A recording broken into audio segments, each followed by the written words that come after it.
হযরত সৈয়দনা ইমামে হুসাইন রাদিয়াল্লাহু তাআলা একদিন আসলেন আমার রাসূলের কাছে। উনি আসার পরে আমার রাসূল বলেন, এ হুসাইন তুমি উপরের দিকে ওঠো।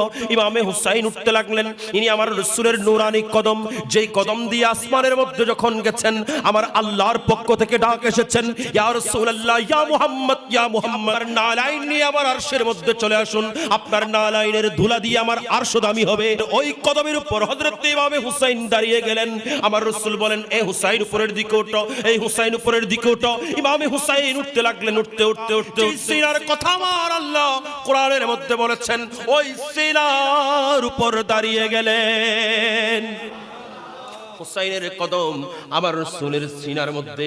কেমন দামি হুসাইন, কেমন দামি হুসাইন, কেমন মহব্বতের হুসাইন। ওনার নূরানি ঠোঁট মুবারক, জিহ্বা মুবারক আমার রাসূল জবানের মধ্যে নিয়ে, যেমন হাদিসের মধ্যে আসতেছেন কাতামার যেমন করে একটা খেজুরকে যেমন করে চুষে আমার রাসূল ইমামে হুসাইনের ঠোঁট, ইমামে হুসাইনের জিহ্বা এভাবে চুষতেন।